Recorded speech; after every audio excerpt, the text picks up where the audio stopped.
There's no feeling more intense than starting over.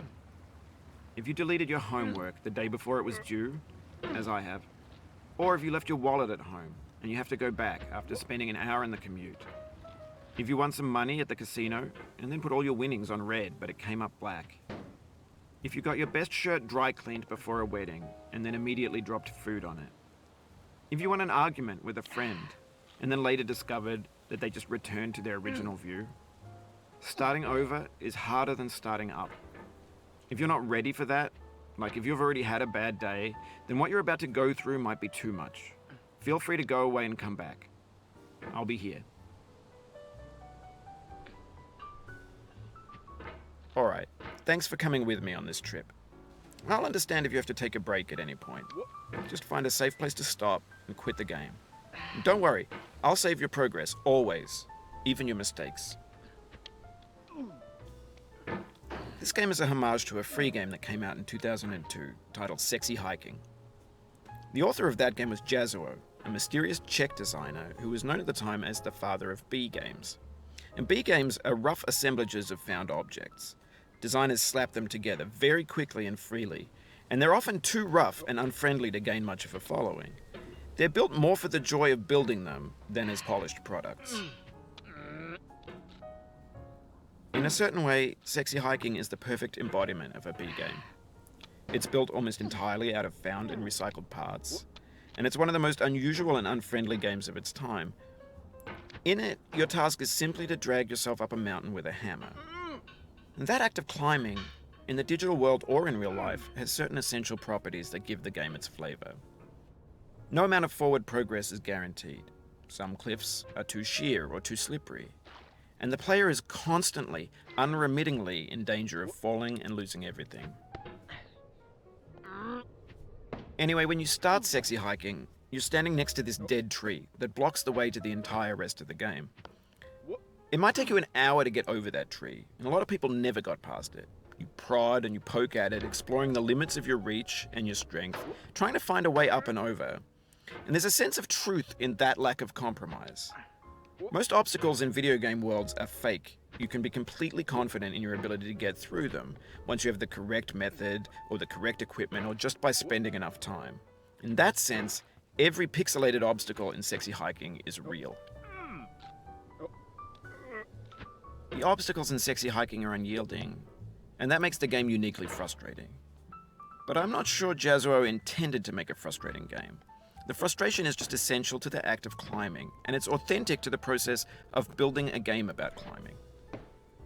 A funny thing happened to me as I was building this mountain. I'd have an idea for a new obstacle, and I'd build it, test it, and it would usually turn out to be unreasonably hard. But I couldn't bring myself to make it easier. It already felt like my inability to get past the new obstacle was my fault as a player rather than as a builder. Imaginary mountains build themselves from our efforts to climb them, and it's our repeated attempts to reach the summit that turns those mountains into something real. When you're building a video game world, you're building with ideas, and that can be like working with quickset cement. You mold your ideas into a certain shape that can be played with, and in the process of playing with them, they begin to harden and set until they're immutable, like rock. And at that point, you can't change the world, not without breaking it into pieces and starting fresh with new ideas. For years now, people have been predicting that games would soon be made out of prefabricated objects, bought in a store and assembled into a world. And for the most part, that hasn't happened, because the objects in the stores are trash. I don't mean they look bad or that they're badly made, although a lot of them are. I mean they're trash in the way that food becomes trash as soon as you put it in the sink. Things are made to be consumed and used in a certain context, and once the moment is gone, they transform into garbage. In the context of technology, those moments pass by in seconds. Over time, we've poured more and more refuse into this vast digital landfill that we call the internet. It now vastly outnumbers and outweighs the things that are fresh and untainted and unused. When everything around us is cultural trash, trash becomes the new medium, the lingua franca of the digital age. And you can build culture out of trash. But only trash culture. B games, B movies, B music, B philosophy. Maybe this is what digital culture is. A monstrous mountain of trash, the ash heap of creativity's fountain. A landfill with everything we ever thought of in it. Grand, infinite, and unsorted. There's 3D models of breakfast, Gen X's fanfic novels, scan magazines, green screen Shia LaBeouf, banned snuff scenes on LiveLeak. Facebook's got lifelike bots with unbranded adverts and candid shots of Kanye and Taylor Swift mashups, car crash epic failed GIFs, Russian dashcam vids, discussions of McRibs, discarded, forgotten, unrecycled, muddled, rotten, untitled. Everything's fresh for about 6 seconds, until some newer thing beckons, and we hit refresh. And there's years of persevering, disappearing into the pile, out of style, out of sight. In this context, it's tempting to make friendly content that's gentle, that lets you churn through it but not earn it. Why make something demanding if it just gets piled up in the landfill, filed in with the bland things? When games were new, they wanted a lot from you. Daunting you, taunting you, resetting and delaying you. Players played stoically. Now everyone's turned off by that. They want to burn through it quickly. A quick fix for the fickle, some tricks for the clicks of the feckless. But that's not you, you're an acrobat. You could swallow a baseball bat. Now I know, most likely you're watching this on YouTube or Twitch, while some dude with 10 million views does it for you. Like a baby bird being fed chewed up food. That's culture too. But on the off chance that you're playing this, what I'm saying is, trash is disposable, but maybe it doesn't have to be approachable. What's the feeling like? Are you stressed? I guess you don't hate it if you got this far. Feeling frustrated? It's underrated. An orange is sweet, juicy fruit locked inside a bitter peel. That's not how I feel about a challenge. I only want the bitterness. It's coffee. It's grapefruit. It's licorice.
It feels like we're closer now, composer and climber, designer and user. You could have refused, but you didn't. There was something in you that was hidden, that chose to continue.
It means a lot to me that you've come this far, endured this much. Every wisecrack, every insensitivity, every setback you've forgiven me is a kingly gift that you've given me.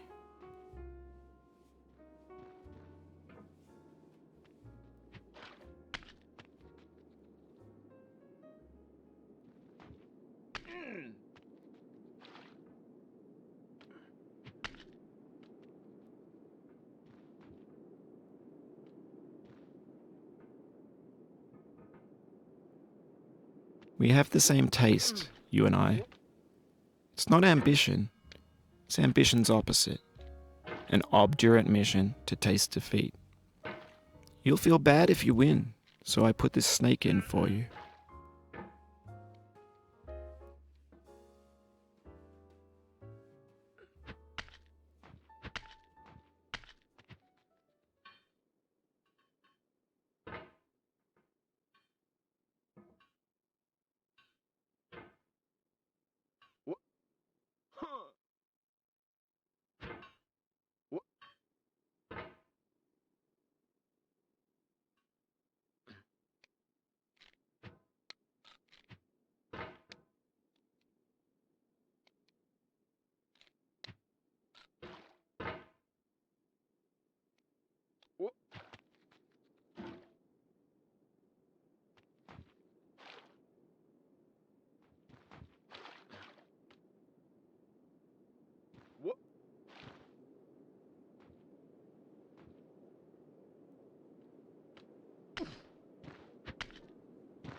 Have you thought about who you are in this? Are you the man in the pot, Diogenes? Are you his hand? Are you the top of his hammer? I think not. Where your hand moves, the hammer may not follow, nor the man, nor the man's hand. In this you're his will, his intent, the embodied resolve in his uphill ascent.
The first time you got here, you thought you were safe.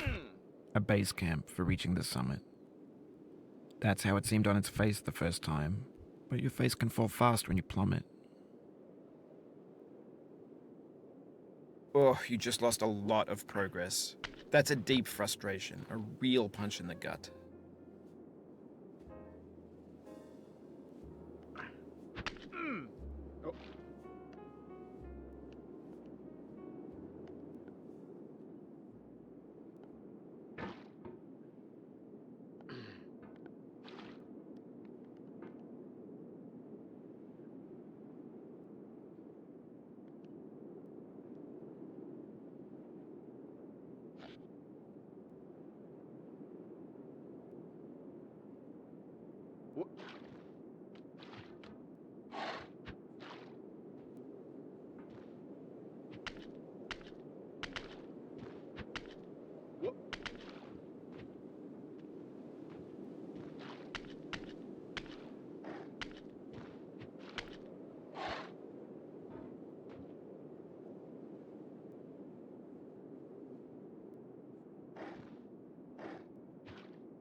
Oof, sorry about that.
Oh, it happened again.